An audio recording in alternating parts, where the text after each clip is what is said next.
প্রভুতে প্রীতি শুভেচ্ছা ধন্যবাদ জানাই। ঈশ্বর আমাদেরকে দ্বিতীয়বার সুযোগ দিলেন এই কবরস্থানের ভোরবেলায় পুনরুত্থানের উপাসনা করার জন্য। আর আবহাওয়া সুন্দর রেখেছেন প্রভু, সুন্দর আবহাওয়া। অনেক গরমের মধ্যেও আমরা খুব সুন্দর সুস্থভাবে আমরা সুস্থ শরীরে বসে আছি আর ঈশ্বরে আরাধনা করছি। যখন আমরা পুনরুত্থান এই কথাটা বলি, এই পুনরুত্থান কথা বলার মধ্যে দিয়ে একটা বিশ্বাসী জীবনে কতগুলো বিষয় একদম পরিষ্কার। যদি সংক্ষেপে বলি, প্রথম বিষয় হচ্ছে যিশু পুনরুত্থিত হওয়ার মধ্যে দিয়ে তিনি মৃত্যুকে হারিয়ে দিয়েছেন, নাম্বার ওয়ান। নাম্বার টু, তিনি আমাদের সমস্ত পাপের ঋণ তিনি শোধ করতে পেরেছেন। তৃতীয়ত, যে ভবিষ্যৎবাণী ছিল গীতসংহিতা 16:10, আর সেটা তিনি পূর্ণ করেছেন। তারপরের বিষয় হচ্ছে এটাই যে আমাদের জীবনের পুনরুত্থানের মধ্যে দিয়ে যিশুর নতুন আশা, অর্থাৎ নতুন আশা বলতে আত্মিক জীবন, অনন্ত জীবনের যে কথা যিশু প্রতি মুহূর্তে বলে গেছিলেন, আর সেই আশাটা তিনি আমাদের জীবনে দিলেন তার সেই পুনরুত্থানের মধ্যে দিয়ে।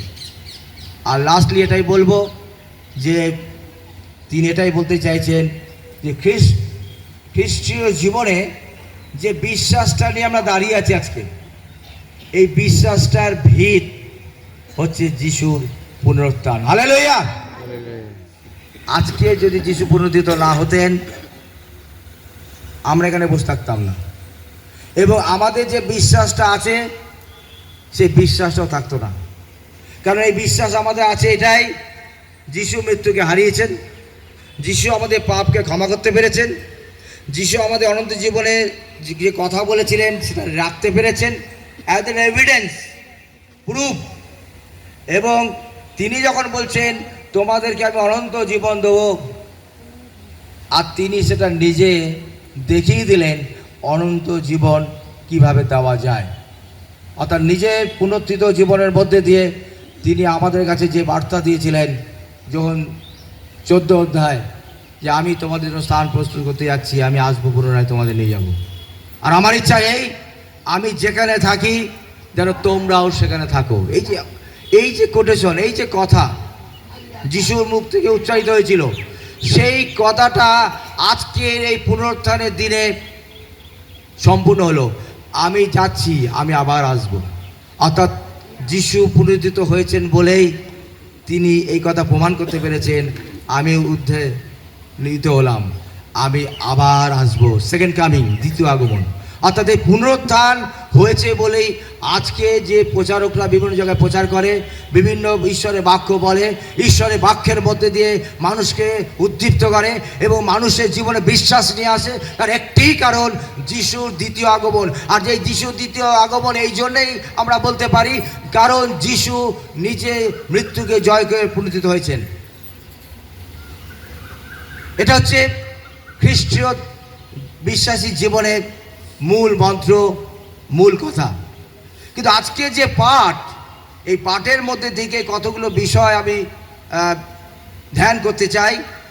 বিশেষ সাধু যোহন লিখিত সুসমাচার 20 অধ্যায় যে বিষয়টা লেখা আছে, তার মধ্যে যে ঘটনা ঘটেছিল যেদিনকে যিশু পুনরুত্থিত হলেন, সেই দিনে যে ঘটনাটা ঘটেছিল, সেই ঘটনা বিষয় আমি কিছুটা ধ্যান করতে চাই। সেটা হচ্ছে প্রথম বিষয়। দেখুন লেখা আছে, ও প্রথম দিন প্রত্যুষে অন্ধকার থাকিতে থাকিতে মগদলিনী মরিয়ম কবরের নিকটে যান, আর দেখেন কবর থেকে পাথরখানা সরানো হইয়াছে।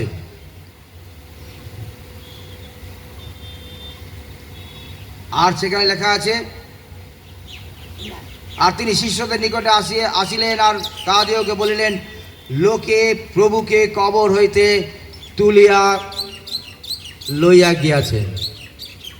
মানে দুটো বিষয়।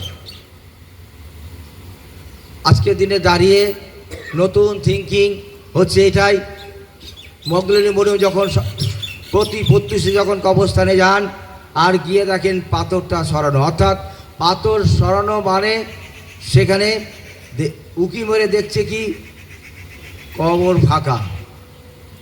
পাথর শুধু সরানো নয়, কিন্তু কবরে ফাঁকা, কেউ নেই।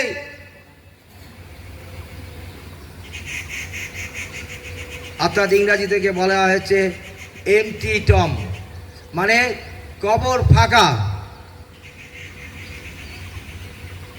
আর এটা দেখার পর মগদলিনী মরিয়ম কি, তিনি যখন ওখানে গেলেন, এটা দেখলেন, দেখার পরে তিনি কি সব বুঝে গেছিলেন? কিচ্ছু বোঝেননি, কিচ্ছু বোঝেননি। তিনি কনফিউজ হয়ে গিয়েছিলেন, এটা কি রহস্য, এটা কি বিষয়, এটা কি করে হতে পারে, এটা কেমন ভাবে হলো, ইত্যাদি ইত্যাদি নানা প্রশ্ন তার মনের মধ্যে ভিড় করেছিল অন দ্যাট ডে, ওই দিন। আপনি থাকলেও আমি থাকলেও আমাদেরও মনে এই একই চিন্তা উদয় হতো, এটা কি করে সম্ভব, এটা একটা রহস্যময়, এটা মিস্টেরিয়াস, এটা হতে পারে না, এটা কি করে হলো। মানে ভাবতে পারেন সেই দিন অন দ্যাট ডে সেখানেও তিনি ভাবছেন এইরকম ভাবে। এইখানেই তো যিশুর সঙ্গে আমাদের চিন্তার ফারাক, আমি এটা বলতে চাইছি। আজকের দিনে শিক্ষা, আমরা অনেক সময় অনেক কিছু আমাদের জীবনে চলার পথে অনেক কিছু বিষয়, অনেক ঘটনা আমরা দেখতে পাই, শুনতে পাই, হতে দেখি, কিন্তু আমরা বুঝতে পারি না। আমরা বুঝতে পারি না অন দ্যাট মোমেন্ট কি করে এটা হলো, কেন হলো, কি জন্য হলো। এমন এমন পরিস্থিতি, ঘটনা আমাদের জীবনে আসে এমটি টম্বের মতো, খালি কবরের মতো। আমরা বুঝতে পারি না আমাদের জীবনে কখন কি ঘটনা ঘটে যাচ্ছে। সে ভালো হতে পারে, খারাপ হতে পারে, আমরা বুঝতে পারি না। কারণ এটা তো আমাদের পরিকল্পনা নয়, এটা তো ঈশ্বরের পরিকল্পনা। যখন আপনার জীবনে কোনো ঘটনা ঘটে, সেটা আপনার পরিকল্পনা, ঈশ্বরের পরিকল্পনা। আর ঈশ্বরের পরিকল্পনা বলেই আমরা বুঝতে পারি না। আর আজকে মগদলিনী মরিয়ম বুঝতে পারেনি। আর যিশু বলেন, ওই কষ্টের মধ্যে, দুঃখের মধ্যে আমি তোমাদের জীবনে আশা নিয়ে আসি। হালেলুয়া। মানে এমন এমন পরিস্থিতি আসে, আমরা মনে করি এই মুহূর্তে এই পরিস্থিতিটা আসলো কেন, কিন্তু পরক্ষণে ভাবি এই পরিস্থিতি এসেছিল বলে আজকে আমি ঠিক জায়গায় আছি, এই পরিস্থিতি হয়েছিল বলে আমি আজকে ভালো আছি, এই জীবনে আমার ঘটনা ঘটেছিল বলে আজকে আমি পারফেক্ট আছি, এই ঘটনা ঘটেছিল বলে আজকে আমি এই জায়গায় দাঁড়িয়ে আছি। মানে এমন এমন ঘটনা আমাদের জীবনে ঘটে, পরে আমরা রিয়েলাইজ করি যে ঘটনাটা ঘটেছে এটা ভালোই হয়েছে, এটাই হচ্ছে অ্যান্সার। কিন্তু মগদলিনী মরিয়ম অন দ্যাট ওই সময় তিনি বুঝতে পারেননি, তিনি কনফিউজ হয়ে গেছিলেন এটা কি করে সম্ভব, কিন্তু পরে সেটা বুঝতে পেরেছিলেন। তারপরে ঘটনা দেখি, সেখানে যখন এই খবরটা যখন মগদলিনী মরিয়ম দিলেন শিষ্যদেরকে, সেই শিষ্যদেরকে দেওয়ার পরে দুজন ছুটলেন। দেখুন, যিশুর ভালোবাসার খুব কাছের শিষ্য যোহন আর পিতর, দুজনে ছুটলেন দেখতে, কেন এটা রহস্য, এটা কি করে হতে পারে। যাকে পুরো ক্রুশে টাঙিয়ে, যিনি ক্রুশবিদ্ধ হলেন, তিনি মৃত্যুকে নিজের জীবনে নিয়ে নিলেন, তারপরে তাকে কবরস্থ করা হলো, আর তারপরে বলছে সেখানে নেই। এই কথা শুনে তারা হেঁটে যায়নি, তারা দৌড়ে গেছে। অবশ্যই জোহনই তো জোরে দৌড়াতে পারতো ভিতরের থেকে, সবাই তো সব রকম দৌড়ায় না। না, এখানে বাইবেল বলছে আগে পিতর দেখেছে, কিন্তু আবার মূল বাক্য বলেন পিতর আগে দেখেছে, কিন্তু বিশ্বাস করেছে যোহন আগে। যোহন আগে বিশ্বাস করেছে। এর একা লেখা আছে, তিনি কবরের নিকটে প্রথমে আসিয়াছিলেন, তিনি ভেতরে প্রবেশ করিলেন, আর দেখিলেন ও বিশ্বাস করিলেন। তারপরে বিশ্বাসটাও কিন্তু এটা আপনার আমার জীবনে ডিপেন্ড করছে আপনার আমার উপর। কে আগে বিশ্বাস করবে, কে পরে বিশ্বাস করবে, কে কতটা বিশ্বাস করবে। এটা একটা শিক্ষা আমাদের জীবনে, যে আমার ডান পাশে যে বসে আছেন তিনি আমার থেকে কম বিশ্বাসী, বা বাঁ পাশে বসে আছেন তিনি বেশি বিশ্বাসী, বা সামনে যে বসে আছে আমার থেকে বেশি বিশ্বাসী, বেশি চার্চে আসে, বেশি গান প্রার্থনা করে, বেশি বাইবেল পড়ে। এটা নাও হতে পারে, নাও হতে পারে। যাকে আমি ভাবছি সে কম বিশ্বাসী, হয়তো সেই বেশি বিশ্বাসী, আর যাকে আমরা ভাবছি বেশি বিশ্বাসী, হয়তো সেই কম বিশ্বাসী। দ্বিতীয় যে বিষয় এখান থেকে আমরা দেখতে পাই, তৃতীয় বিষয় আমরা এখানে দেখতে পাই যে মরিয়ম রোদন করলেন, মরিয়ম রোদন করলেন। আর এই রোদন করলেন, আর রোদনের সময় এখানে লেখা আছে যিশুকে চিনতে পারলেন না। তিনি চোখে জল, যিশুকে চিনতে পারছেন না, যিশুকে মালি ভাবছেন, যিশুকে মালি ভাবছেন। তার মানে যিশুকে চিনতে পারছেন না, কিন্তু যিশু মগদলিনী মরিয়মের কাছে দাঁড়িয়েছে এসে। মানে ঘটনাটা এইরকম, যখন আপনি কাঁদেন, যখন আপনি দুঃখ করেন, যখন আপনার জীবনে ব্যথা আসে, আপনার জীবনে হতাশা আসে, আপনি মনে করেন আমি একাকিত্ব, আমার পাশে কেউ নেই, কেউ আমাকে ভালোবাসে না, আপনার চোখে অশ্রু, বেদনাদায়ক হৃদয়, ভারাক্রান্ত হৃদয়, তখন যিশু এসে আপনার সামনে দাঁড়ান। জানেন, তখনই যিশু আপনার সামনে দাঁড়ান, আর কেউ দাঁড়াবে না। এরকম একটা অবস্থাতে আর কেউ আপনার পাশে এসে দাঁড়াবে না, যিশু দাঁড়ান। অর্থাৎ যখন আপনার আমার জীবনে পেন, ব্যথা, কষ্ট, দুঃখ, যন্ত্রণা হয়, তখন যিশু এসে দাঁড়ায়। অর্থাৎ মরিয়ম যখন কাঁদছেন, মরিয়ম কাঁদছেন কারণ আমার প্রভুকে কে নিয়ে গেল। মরিয়ম কাঁদছেন আমার প্রভুর কি হলো। মরিয়ম কাঁদছেন আমার প্রভুকে দেখতে পাচ্ছি না। মরিয়ম কাঁদছেন আমার প্রভুকে কোথায় রাখা হয়েছে। আমরা যদি আমাদের প্রিয়জনকে বেড়াল দিয়ে যাই, আর তারপরে দেখি নেই, সকালবেলা এসে দেখে নেই, কেউ ঘুরে নিয়ে চলে গেছে, প্রিয়জন, কষ্ট পাবেন তো, অবশ্যই কষ্ট পাবেন। যাকে আমরা শ্রদ্ধার সঙ্গে বেরিয়াল দিলাম, আর তার সে নেই, কোথায় গেল। মরিয়ম এক্স্যাক্টলি, মগদলিনী মরিয়ম এই কথাই ভেবেছেন। তিনি কখনো এটা ভাবেননি যে যিশু পুনরুত্থিত হয়েছেন, মৃত্যুকে জয় করে। তখনও তিনি কাঁদছেন,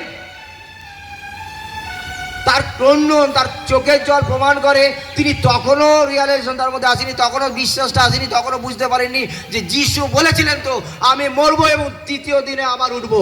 হালেলুয়া। বুঝতে পারিনি। আপনি ভাবছেন আপনি তাহলে বুঝতে পারতেন, আপনি বুঝতে পারতেন, আমি বুঝতে পারতাম নেভার। বাইবেল যদি এই কথা বলে, মগদলিনী মরিয়মের জীবনে কম বিশ্বাস ছিল না, অনেক বেশি বিশ্বাস ছিল।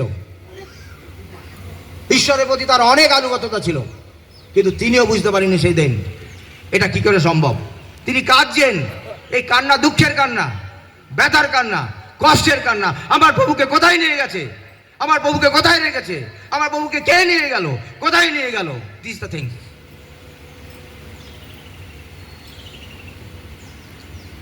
চোখের জল, আর তখন যিশু দাঁড়িয়েছেন। তার মানে যিশু এখানে বলছেন যখন তুমি কাঁদো, যখন তুমি কষ্ট পাও, হৃদয়ে ব্যথা পাও, তখন তোমার সামনে এসে আমি দাঁড়াই। হালেলুয়া। আজকে দেখুন, যখন সেই পুরাতন নিয়মে দেখলাম যে পাঠটা হয়েছে, যে সেখানে মিশর থেকে যখন ইসরায়েল জাতি চলে এসেছে, সুপ সাগরের মধ্যে যাচ্ছে হেঁটে হেঁটে, সুপ সাগরের মধ্যে হেঁটে হেঁটে যাচ্ছে, তাদের না ঘোড়া না কিছু, হেঁটে হেঁটে যাচ্ছে সিম্পল। কত বয়স্ক, বিভিন্ন মানে যুবক থেকে বৃদ্ধা সব আছে, হেঁটে হেঁটে যাচ্ছে খুব স্লো। আপনার 10 কমান্ডমেন্টস যারা বই দেখেছেন দেখতে পাবেন কীভাবে তারা হাঁটছে। আর তাহলে সেই সময় হাঁটছে, আর পিছনে এসে গেছে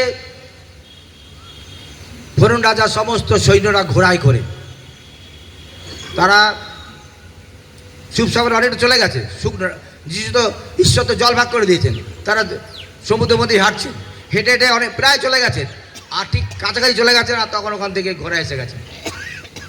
ঘোড়া নিয়ে এসে গেছে তাদের,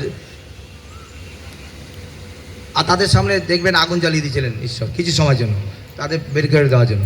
আর যখন ঘোড়াগুলোকে ছেড়ে দিল ঈশ্বর, যা এবার যা, আর তখন তারা ওই রাস্তা হয়ে গেছে জলের মধ্যে দিয়ে, আর তারা প্রায় শেষের দিকে উঠে যাবে। আর ঠিক সেখন উঠেও গেল, যখন উঠে যাচ্ছে সবাই উঠে যখন গেছে, আর ঠিক সেই সময় ঘোড়া নিয়ে যারা এসেছিল, কোন রাজার থেকে যারা পাঠিয়েছিল ঘোড়া নিয়ে, তাদের আক্রমণ করো, আবার আক্রমণ করো, তাদের আবার ধরে নিয়ে আসো, আবার তাদের বাঁধবো, আবার অত্যাচার করবো।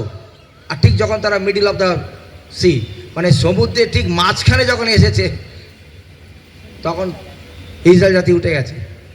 আর তখন ঈশ্বর কি বলেন মসজিদকে, লাঠি ঠেকিয়ে দাও, এবার লাঠিটা ঠেকিয়ে দাও।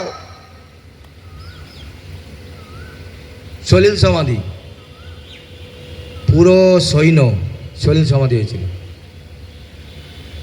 যখন আপনি কাঁদেন, যখন আপনি দুঃখ করেন, তখন ঈশ্বর বলে আমি তোমার সঙ্গে আছি, আর কেউ নেই, আর কেউ নেই। বিপদে আছেন, ঈশ্বর বলে আমি তোমার সঙ্গে আছি, ঈশ্বর আপনাকে রক্ষা করবে। আজকের পাঠ তৃতীয় বিষয়, যিশু বললেন, মরিয়মকে বললেন, যিশু তাহাকে বলিলেন মরিয়ম, তিনি ফিরিয়া ইব্রিয় ভাষায় তাহাকে কহিলেন রুব্বুনি।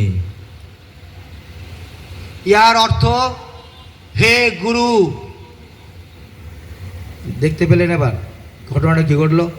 এবার যিশু পুরো ডাইরেক্ট নাম ধরে ডাকলেন মরিয়ম। আর এই আওয়াজটা শুনেই মরিয়ম এবার বুঝতে পারলেন, তখন তিনি বললেন হে গুরু, হে গুরু। Now understood. এইবার বুঝতে পারলেন কে সামনে সামনে দাঁড়িয়ে আছেন। একটাই word, Mariam. Jesus call you by name. যিশু আপনাকে ডাকছেন আপনার নাম ধরে। আর যিশু যখন আপনার নাম ধরে যা ডাকেন, তখন আপনার জীবন ট্রান্সফর্ম হয়। হালেলুয়া। যিশু যতক্ষণ না ডাকবেন ততক্ষণ আপনার জীবন ট্রান্সফর্ম, পরিবর্তন হবে না। আপনি বুঝতে পারবেন না, মিস্টেরিয়াস বুঝতে পারবেন না, রহস্য বুঝতে পারবেন না। মরিয়ম তখন রহস্যটা বুঝতে পেরেছেন যখন যিশু বলেছেন মরিয়ম। তার মানে তুমি দেখো আমি কে দাঁড়িয়ে আছি। আর তখন মরিয়ম চিনতে পারলেন, বিশ্বাস করলেন, বললেন গুরু, রুব্বুনি, গুরু। ঈশ্বর যখন আপনাকে ডাকবেন তখন আপনি ঈশ্বরকে চিনতে পারবেন। যিশুর যখন 10 অধ্যায় বলে মেষেরা আমার রব জানে। যদি মেষ আমার রব জানে, তাহলে সেই মেষ আমার খোয়ারে আসবে, অন্য খোয়ারে যাবে না। আমার পশ্চাতে আসবে, অন্য কারোর পশ্চাতে যাবে না, কারণ সেই মেষ আমার রব জানে।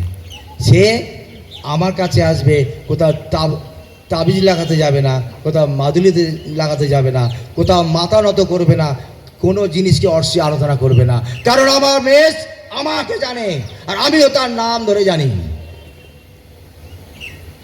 আর তাই যিশু আর একবার পুনরুত্থানের দিনে প্রকাশ করলেন মরিয়ম। আর তুমি দেখো কে তোমার সঙ্গে কথা বলছে, কে তোমার সঙ্গে কথা বলছে। আর লাস্টলি এটাই বলবো যে যিশু বললেন যে তুমি আমার ভাতৃঘরের কাছে গিয়া তা দিয়ে কে বলো।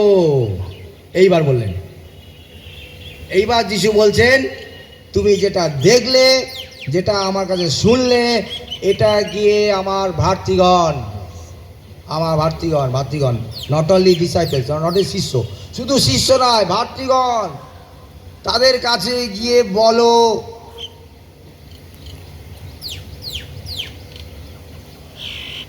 তাহলে বুঝতে পারছেন, ইংরেজিতে একটা কথা আছে, সেটা হচ্ছে এনকাউন্টার। এনকাউন্টার, এই কথাটা সবাই জানি। এনকাউন্টার মানে হচ্ছে মুখোমুখি, মুখোমুখি। তার মানে মরিয়মের সঙ্গে যিশুর সঙ্গে মুখোমুখি হয়েছে, একদম মুখোমুখি। যিশু দাঁড়িয়ে আছে এরকম, আর মরিয়ম দাঁড়িয়ে আছে এরকম, একদম মুখোমুখি। আর দুজনে ইন্ট্রোডিউস হয়ে গেছে, দুজনে পরিচয় হয়ে গেছে। এবার যিশু বলছে, যাও, যখন তুমি আমার মুখোমুখি হয়ে গেছো, আমার পরিচয় জেনে গেছো, আমার ঠিকানা বুঝে গেছো, আমার সম্বন্ধে বুঝে গেছো, এবার যাও গিয়ে বলো।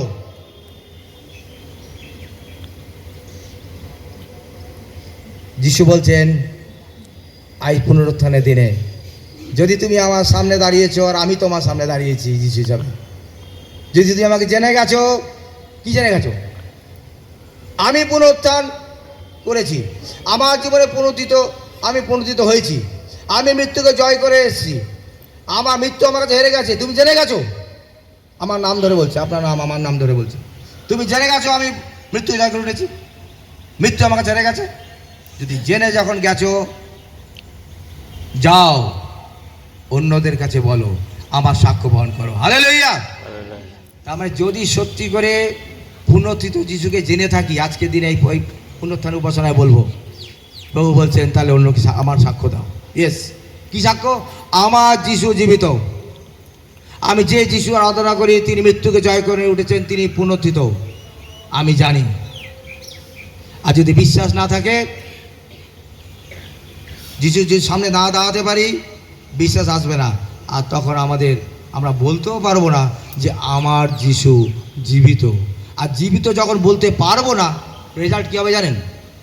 যখন আপনি বলতে পারবেন না আমার যিশু জীবিত, তখন কি হবে? তখন এটাই হবে, খাও দাও ইয়াস করো না, যা খাবে পৃথিবীর সব কিছু, এরপরে কিছু নেই। যা কিছু হবে পৃথিবীতেই হবে, পৃথিবী থেকে চলে গেল কিছু নেই, সব ফাঁকা। ওইসব কে বলেছে? ওইসব অনন্ত জীবন, মৃত্যুর পরে এক স্বর্গরাজ্য, এইসব গল্প। কারণ ফেস টু ফেস, মুখোমুখি যিশু মুখোমুখি তার মানে হয়নি। আর হয়নি বলে আমাদের গল্পটা এরকম, পৃথিবী স্বর্গ, পৃথিবী নরক, লাইফ আফটার ডেথ, ঈশ্বর মৃত্যুর পর আমাদের আর কিছু নেই, সব শেষ। এটা অনেক খ্রিস্টান বিশ্বাসীরা এই কথা বলে, আজও বলে। এই কখন বলে? যখন এই মরিয়ম আর যিশু যে ফেস টু ফেস হয়েছিল না, এনকাউন্টার, এই এনকাউন্টার যখন হয় না তখন সেটা বলে। কিন্তু আজকে মরিয়ম দেখুন কি বলছেন, যখন একথা যিশু বললেন, আর তারপরে 18 পদ, তখন মগদলিনী মরিয়ম শিষ্যগণের নিকটে গিয়া এই সংবাদ দিলেন, আমি প্রভুকে দেখিয়াছি আর তিনি আমাকে এই কথা বলিয়াছেন। হালেলুয়া। That is spirit. আমি যিশুকে দেখেছি আর যিশু এই কথা বলেছেন, তোমরা শোনো, আমার যিশু জীবিত, মৃত্যুকে জয় করে উঠেছে। কনফিডেন্স এসে গেছে, কারণ যে যিশুকে দেখতে পেয়েছি, যিশুর সঙ্গে সম্মুখে হয়েছে, যিশুকে বিশ্বাস করে ফেলেছে। বেশ, আজকে পুনরুত্থানের দিনে যদি শুধু পুনরুত্থান পালন করি, এটাই সব নয়। যতক্ষণ পর্যন্ত না আমার পুনরুত্থিত প্রভুকে, আমার মৃত্যুঞ্জয়ী প্রভুকে, মৃত্যুকে জয় করে ওঠা আমার প্রভুকে অন্যের কাছে সাক্ষ্য দিতে পারছি, অন্যের কাছে স্বীকার করতে পারছি, অন্যের কাছে বলতে পারছি, ততক্ষণ পর্যন্ত পুনরুত্থান বা এই পুনরুত্থিত যে দিনটা আমাদের কাছে কোনো অর্থ বহন করে না। মানে আমি নিজেই তো বিশ্বাস করি না, আর নিজে বিশ্বাস না করলে আমি অন্যকে কী করে বলবো? বলা সম্ভব না। সেখানেও কনফিউজড, সত্যি যিশু উঠেছিলেন তো? আমি তো দেখতে পাইনি, সত্যি উঠেছিলেন কিনা। বলে বাইবেল বলে তিনি উঠেছিলেন, মরেছিলেন 3 দিন পর উঠেছিলেন। এখনও তোমার ক্যারেক্টার আমাদের অনেক সময় থেকে যায়। আর যিশু তখন বলছেন, তুমি দেখেছো বলে বিশ্বাস করলে, ধন্য তারা যারা না দেখে আমাকে বিশ্বাস করে। আরেকবার হালেলুয়া। আমরা দেখিনি, যদি আমরা বিশ্বাস করি, সেই বিশ্বাস অনেক স্ট্রং। হ্যাঁ, আমার যিশু জীবিত। তবে জীবিত যখনই বিশ্বাস করছি, আর তখন এটা বিশ্বাস করতেই হবে, এই কবরে শুয়ে আছে না সব, একদিন আমরা শোবো এই কবরে শোবো। শেষ দিন, বিচারের দিন, ঈশ্বর আবার আমাদের তুলবেন। হালেলুয়া, আমাদের তুলবেন, অনন্ত জীবনের সাক্ষী আমরা হব। প্রভুর বাক্য আজকে বলেন, এই পুনরুত্থান দিবস খ্রিস্টতে প্রিয়জন, আমার প্রিয়জনের সাহিত্য আছে বলছি, প্রিয়জন এখানে নেই, তার দেহ এখানে আছে, আমারও দেহ এখানে থাকবে, কিন্তু উত্থিত আমরা হবই, কবর খুলে যাবে, উঠব। আর এটাই বিশ্বাস। প্রভুর বাক্য আমাদেরকে আজকে পুনরুত্থানের দিনে এটাই শেখায়। আর তাই তিনি মার্থাকে বলেছিলেন, মার্থা তুমি কি বিশ্বাস করো আমি পুনরুত্থানে জীবন? একটি কথা, খ্রিস্টদের প্রয়োজন। যদি বিশ্বাস করি যিশু উঠেছেন, তাহলে আমার সাক্ষ্য উঠবে, আমার সাক্ষ্য উঠবে। আর যদি বিশ্বাস না করি যিশু উঠেছেন, আমার সাক্ষ্য উঠবে না, আমি বলতে পারবো না। আসলে প্রার্থনা করি। সংশ্লিষ্ট পিতা তোমায় ধন্যবাদ।